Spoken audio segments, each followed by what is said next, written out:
Well, right now at 6:04, confirmed tornadoes in the Atlanta metro area. Tonight, we're surveying the damage left behind. And finally, a break in the Ella Grace case tonight. The details that put her mother's boyfriend in jail.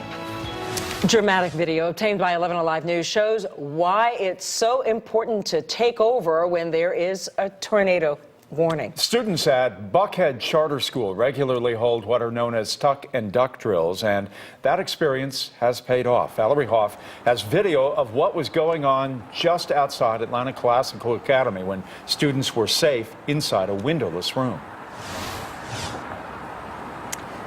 That's right, Jeff. We're at Northside Drive in Moores Mill Roads, where the whole thing happened in about 3 minutes. Now, just take a look at this surveillance video. This is the high school veranda area where students had been just a few minutes before that tornado warning was issued.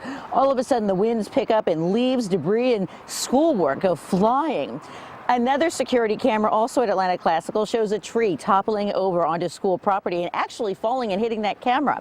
The neighborhoods around this area had multiple trees down, including one that is still on a vacant house tonight, and many more in yards. We had a lot of trees down, and my wife's car was completely covered and smashed. Luckily, no damage to the home, and everybody was safe. Now in Mableton, a recycling plant was heavily damaged, and its roof was carried about a quarter of a mile away to the front of a Quick Trip store. Cleanup was underway there at that site today as well. So there is quite some damage from those tornadoes yesterday, but the good news that everyone is saying is that no one seems to have been injured. Back to you guys. Well, that's the good news. Thank you, Val. The recent storm mixed with our drought really creating a lot of hazards all across metro Atlanta. Large branches snapping, falling to the ground, even trees completely uprooting. 11 Alive's Ron Jones joins us from the studio with how we can be prepared for the next wave of weather, Ron. Yeah, it's all about prevention here. I had an opportunity to speak with an arborist this afternoon, and she says the drought and storms are contributors, but she also says there are three major factors being overlooked. We're going to begin with some video shot early this morning where we witnessed the aftermath of the storm that left the ground saturated and unstable. The driver of this pickup truck was traveling on an Atlanta street when this huge branch came crashing down, pinning him. He's okay. However, arborist Christy Bryant says we can avoid near tragedies such as this one by clearing mature trees of hanging vines, remove large mushrooms from the base of the trees, and always look for cracks and holes in the trunks and branches. Basically, this branch is failing. I can tell it's hollow and it's cracking because it's simply a cylinder that has no center anymore, and I can't believe it's still standing. Bryant says there are other hidden dangers to consider when inspecting those trees out there. She recommends hiring a professional to keep your family and those strangers safe as well. Guys? All right, Ron, thank you. Meantime, the National Weather Service confirming that at least 13 twisters caused damage. They did, in fact, touch down, causing damage in 5 states, including Georgia, and leaving 5 people dead. We had those confirmed tornadoes here in metro Atlanta, and as Valerie Hoff mentioned a couple of moments ago, luckily no injuries, Chris. Yeah, and they've now confirmed 4 of those tornadoes here in the metro Atlanta area and in parts of North Georgia. 3 of those we talked about yesterday when the warnings were coming out as they were coming in as confirmed tornadoes. The one in Cobb County, that was the one at Mableton Road around Six Flags, has been classified as an EF1 with winds of 100 miles an hour. In Buckhead, also around an EF1, that's the one that was around West Paces Ferry, a 100-mile-an-hour winds there as well. In North Fulton, right there at the North Fulton and South Forsyth line, that one was rated as an EF0 with 80-mile-an-hour winds. And then in Commerce, this is a new one from today that was not classified yesterday as a confirmed tornado. It's now confirmed tornado as an EF1 at 90-mile-per-hour winds. That was up there around the Banks Crossing area. So the survey crews are still out there compiling their reports, and once they send those full reports to us, we'll be putting that on 11alive.com, where you can see here the width of those storms and the length of the path and the exact locations. Now tonight it is much quieter. We're watching those temperatures that are in the 50s now, falling into the 40s during the overnight hours, and then even by tomorrow morning, temperatures down into the 30s. Now, we've got a couple of dry days, then more rain is coming in, and there's even the potential for more storms next week. We're going to talk more about that coming up. Stay on top of the weather at 11alive.com, and on the 11 Alive app, you can check 30 different radars, and you can sign up to stay safe to receive weather alerts. New tonight, Atlanta's outgoing police chief George Turner says the biggest challenge for the department going forward will be police recruitment. Chief Turner will be leaving his job as the top cop in the city on December 28th. Ryan Kruger sat down for a one-on-one interview with Chief Turner, joins us live now with the details of that interview. Yeah, Jeff, wide-ranging interview. We discussed what Chief Turner believes will be his legacy, his replacement, as well as the problems he sees going forward. Here's a little bit of what he had to say. We have a very challenging responsibility when we swear in to protect and serve people that really don't care a whole lot about us. I have always looked for men and women that has integrity, that understand the challenges that we're facing, and that they work. You don't do this work without a But at this time, amount of this is passion Chief Turner's for the department. people that you are serving. What will be the biggest challenge for Deputy Chief Shields when she takes over? Not just inside the Atlanta Police Department, but throughout our nation, and that's recruitment.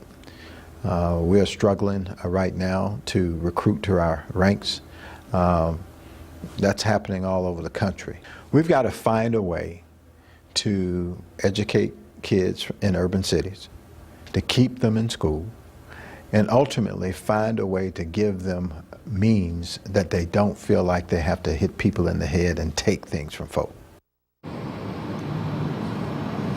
Chief George Turner says he is retiring to spend more time with his family. His son's wife passed away this year after a long battle with cancer. He said he wants to spend time helping his son be a single dad and help his son get back to work. His son is also an Atlanta police officer. His replacement, Deputy Chief Erica Shields, she's been with the department for 2 decades. She takes over December 28th. We asked her what plans she has. She says she's going to wait until she's officially taken over before she makes any of those announcements. Until then, she says, this is still Chief Turner's department. Jeff, back to you. Ryan Kruger from downtown Atlanta, thank you. New tonight, a man watches helplessly from his home in Kentucky as raging fires destroyed his cabins in Gatlinburg. Chris Allen says the alarm company alerted him to the fire. Cameras on the house recorded what was happening. While watching the feed, ADT called to say his second cabin was on fire. He watched as a row of 7 or 8 other cabins fully engulfed, and the fire slowly then began to creep onto his back porch, and then the cameras went dead. We received a significant amount of rainfall, but it is not enough to make up the deficit for what we have not received in the last several months. At least 7 people have now been killed. 74 others have been injured. Officials say nearly 300 firefighters are working to contain the fires.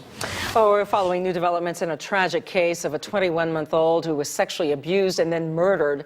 Police have now officially charged the mother's boyfriend, with murder.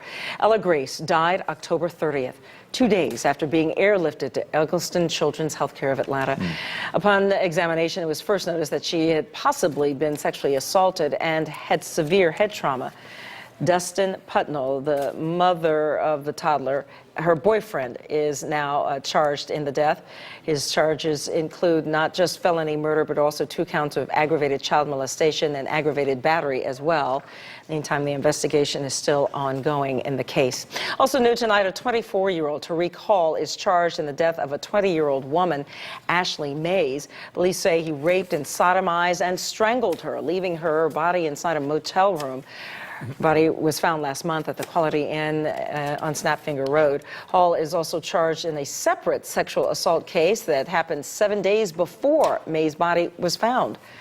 He is currently being held at the DeKalb County Jail. Former DeKalb County CEO Burl Ellis spoke today following the overturning of his extortion and perjury convictions. The Georgia Supreme Court decided to reverse convictions from last summer, saying that although there was enough evidence to convict Ellis, there were errors made. Speaking today, Ellis thanked many people and said it was a victory for anyone who believes in justice. It is a victory for those who long for the fulfillment of the prophecy that justice might roll down like water and righteousness like an ever-flowing stream. I give all honor and glory to God for sustaining me through an unimaginably horrific journey. It is now going to be up to the DeKalb County District Attorney whether to retry Ellis, who has already served his time in prison for those 2015 convictions. Well, coming up, a historic flight between Atlanta and Cuba for the first time in half a century. Also ahead, President-elect Donald Trump's threat to end the deal.